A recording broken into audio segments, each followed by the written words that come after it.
नाचेंगे, पता चले मुझे भोजन प्रसाद की आपको याचना करने है तो मैं आपसे मांगूंगा, आपको मेरी भी दासी बनना पड़ेगा। तो आप दासी के दास दासानुदास हो जाएंगे। बताइए आप हमसे विवाह करेंगी?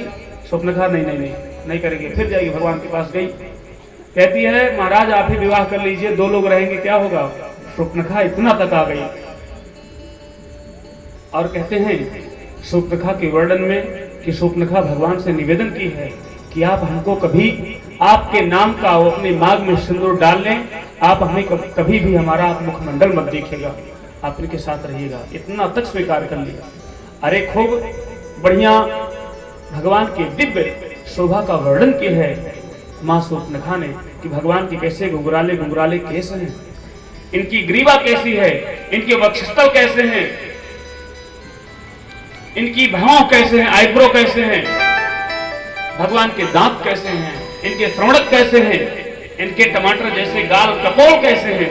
एक एक वर्णन की है भगवान की, खूब महिमा गाई है महाराज। लेकिन जैसे भगवान के पास आई, भगवान ने कहा नहीं आप हमारे भाई के पास जाइए, मैं थोड़ा भी डिस्टर्ब हूं, कुछ मन में चिंताएं चल रही हैं। फिर गई। भगवान लक्ष्मण जी महाराज कहते हैं अच्छा ठीक है मैं आपसे विवाह कर लूंगा, चलिए ठीक है तैयार हूं। लेकिन हमारे अयोध्या में एक नियम है। क्या?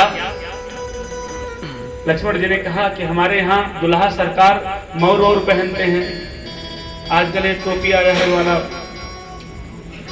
विवाह में जो पहनते हैं टोपी, टोपी पहनते उसके बाद नाव ठाकुर हो या माता जी पीछे मोर लगा करके रहती हैं। और दुल्हन सरकार को भी आगे एक चांदनी का पहनाया जाता है दिव्य शोभा के लिए, मुकुट। और आपका सर इतना बड़ा है कि आपके तार का तो मिलेगा ही नहीं वो मुकुट, विवाह कैसे करेंगे, वो तो चांदनी का मुकुट लगाना पड़ेगा। तो स्वप्नखा ने कहा तब हम वहीं से व्यवस्था कर लेंगे। कहे नहीं, हमारे यहाँ दुल्हन को देने के लिए उसी दुल्हा के घर से जाता है। तो बोले हम यहाँ वन में हैं, दंडकारण्य वन में, और आपके इस मस्तक का नाप हमें अयोध्या जी भेजना पड़ेगा और वहां से मुकुट बन के आएगा, तब तो आप अपने मस्तक पे वो ताज पहनेंगी, तो इसलिए आपका नाप लेना पड़ेगा। स्वप्नखा ने कही कि ठीक है नाप ले लीजिए और भेज दीजिए, विवाह उसके बाद होगा। भगवान ने कहा लक्ष्मण जी ने कि ठीक है आइए, लेकिन हाँ एक शर्त है, हम जैसे नाप लेंगे आप जरा सा एक सुई के बराबर भी रत्ती भर अपना सर हिलाएंगे नहीं, एकदम सावधान अवस्था में। और लक्ष्मण जी ने अपना तलवार नापे, नाप करके यहां से पट्टी घुमाए, कहे ठीक है इधर तो ठीक है चौड़ाई, थोड़ा सा दिखाने के लिए यहाँ कान के बगल से यहाँ तक नापे, ग्रीवा तक, यहाँ गले तक। और नापने के बाद भगवान कहते हैं सुनो 2 सूत यहाँ से कम पड़ रहा है, थोड़ा सा दबा के नापना पड़ेगा। और तलवार मोड़े, तलवार मुड़ गई। तलवार भगवान की मूर्ति थी, चैतन्य तलवार है। चक्र हमेशा ये नहीं कि भगवान का जो है कहीं विश्राम लेता, हमेशा चैतन्य है, उसमें प्राण है। तलवार में, चैतन्य में, धनुष में, सारंग में, पिनाक में, सब में प्राण है। भगवान जहां संधान किया वहां पहुंच गया। लक्ष्मण जी ने फिर से संधान किया, तलवार मुड़ा और भगवान ने ऐसे दबाया हल्का। स्वप्नखा कहीं बहुत पीड़ा हो रही महाराज, थोड़ा हल्का नापिए, इतना थोड़ी टाइट पहनेंगे मुकुट। भगवान ने कहा थोड़ा सा और, अरे हिलाना मत स्वप्नखा, कहीं महाराज बहुत दर्द हो रहा है। जैसे हिलाए स्वप्नखा तैसे जैसे हिला, नाक कान दोनों पर कट गया। अरे लक्ष्मण जी ने कहा आप तो नाक कान कटवा ली, क्यों हिला दी, मैंने आपको मना किया था कर, क्यों हिला दी।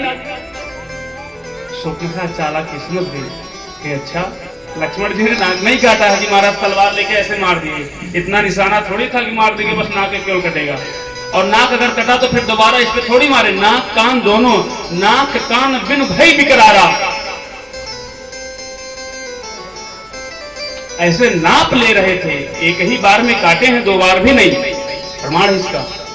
अब एक बार नाक पे मारे होंगे, एक बार कान पे, इतना टाइम कहा है आपको, एक झापड़ मारेंगे तो आप हमको तुरंत मार डालना चाहेंगे कि मौसर देंगे 2-3 मारे तब मारे। एक साथ में ही नापे भगवान, इसका श्रीमद् वाल्मीकि रामायण में प्रमाण है। और उसके बाद में कहते हैं महाराज अगली कथा है सुदामा चरित्र।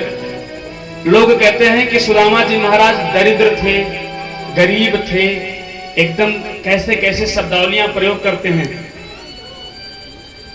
दरिद्र थे, भिखारी थे, ये सब शब्दावली। लेकिन भगवान श्री कृष्ण के परिप्रेक्ष्य में वेदव्यास जी ने लिखा है कि भगवान श्री कृष्ण के ऐसे मित्र हैं सुदामा जी महाराज जो कि केवल निर्धन है, धन से निर्धन है, हृदय से नहीं है। बहुत बड़ा विशालकाय है उनका हृदय है महाराज। जिस दिन सुदामा जी महाराज ब्राह्मण वेत्ता माने कि ब्राह्मण का कार्य करके, वो कर्म करके नहीं आते हैं, और अगर कोई जजमान उनको घर पे ला करके देता है, महाराज आप घर से आप नहीं गए, आज का फलाहार भोजन प्रसाद मेरे तरफ से, सुदामा जी उसको स्वीकार नहीं करते हैं। अगर आप जबरदस्ती देते हैं तो पांडित का एक कर्म भी नहीं है कि हम उसको मना करें। सुदामा जी ले लेते हैं लेकिन स्वयं नहीं खाते हैं, उसको बांट देते हैं।